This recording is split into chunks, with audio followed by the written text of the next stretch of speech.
Não confunda hérnia umbilical com onfalocele. Estou falando essa questão porque recebo eventualmente gestantes com exames feitos em outros serviços, onde o colega confunde uma hérnia umbilical com uma onfalocele. Então vamos procurar esclarecer essa dúvida e colocar uma ordem nessa questão. A hérnia umbilical fisiológica, ela ocorre naturalmente nos conceptos entre a 9ª e a 12ª semana. A explicação é óbvia. Nesse período, o intestino cresce de forma mais rápida do que a caixa abdominal e ainda não sofreu sua rotação natural e acomodação dentro do abdômen. Como o anel umbilical nesse período está aberto, o intestino acomoda dentro do cordão, que funciona como uma válvula de escape para não haver complicações por encarceramento das vísceras dentro do abdômen.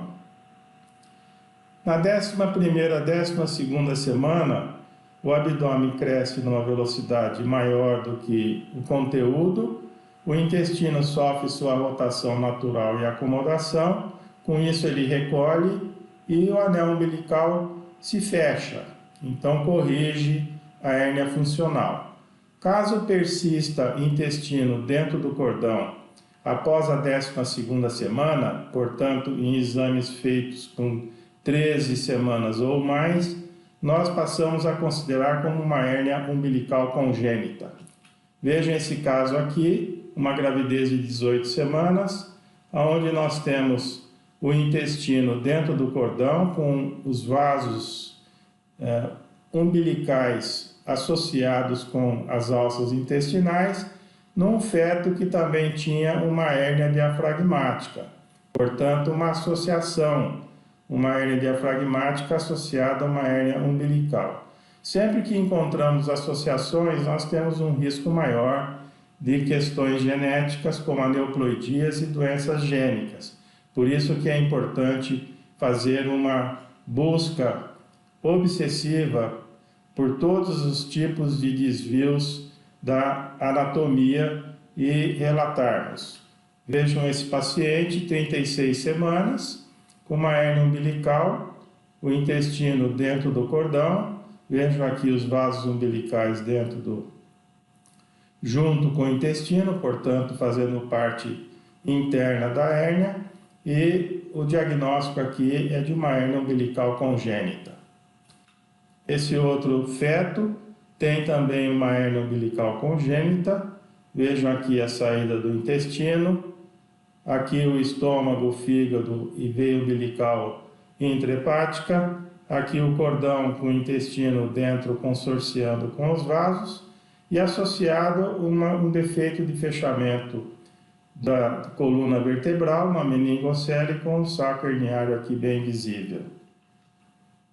Já a onfalocele é um defeito de fechamento da linha média supra-umbilical e não do anel umbilical. Nesses casos, a hérnia fica acima do cordão, o saco herniário que contém as vísceras é rodeado pelo cordão, o cordão está aderido inferiormente ao saco herniário e sai pela frente. Portanto, o diagnóstico passa a ser de uma onfalocele. Veja aqui um caso com 13 semanas e meia de uma onfalocele, um ducto venoso com contração arterial reversa indicando também um risco de anomalia genética. E nesse desenho, na ilustração, nós podemos ver no corte longitudinal que a hérnia é supra-umbilical, fica entre o apêndice tifoide e o cordão. E o cordão está aqui aderido ao saco herniário por baixo, e não a hérnia dentro do cordão, portanto, uma onfalocele. Sempre procurem fazer esses cortes, tanto longitudinal quanto transversal, para ver a relação da hérnia com o cordão e fazer o diagnóstico diferencial entre uma onfalocele e uma hérnia umbilical. A classificação da onfalocele é pelo tamanho do orifício do saco herniário após o nascimento e tem relação com o prognóstico. um defeito menor que 2,5 centímetros de diâmetro tem uma mortalidade menor que 15%. Já entre 2,5 e 5 centímetros, que seria o defeito grau 2, a mortalidade sobe para 15 a 30%, e defeitos acima de 5 centímetros têm uma mortalidade acima de 30%. Vejam aqui 3 exemplos de onfalocélias com tamanhos diferentes de orifícios, só para lembrar que nós não podemos, intraútero, medir o orifício e classificar igual faz o cirurgião após o nascimento, porque obviamente o orifício muda de tamanho depois do nascimento, o regime de pressão é outro, o recém-nascido está respirando e chorando, portanto a pressão intraabdominal e na parede é diferente. Então isso é um conselho, para não fazer classificação cirúrgica de onfalocele antes do nascimento. A onfalocele tem um prognóstico grave. De cada 100 casos, 21%, a onfalocele é isolada, é uma anomalia única. Nesses casos, nós temos uma taxa média de 20% de óbitos. Os outros 79%, a onfalocele vem associada com alguma malformação. Nesse grupo é importante saber o cariótipo.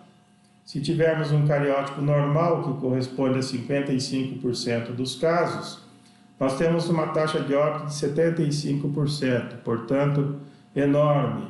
Já uma onfalocele com cariótipo anormal, a taxa de óbito sobe para 20%, corresponde a 24% dos casos, a taxa de óbito sobe para 100%. Por isso que é importante, sempre que identificarmos uma onfalocele, a gente fazer uma avaliação global do feto para ver se tem associações com outras malformações e realizar um cariótipo no pré-natal para estabelecer o prognóstico. Uma onfalocele ou uma hérnia umbilical, esses casos vêm associados a síndromes ou sequências malformativas, um número grande de síndromes gênicas e sequências malformativas, como está uma lista parcial aqui para vocês.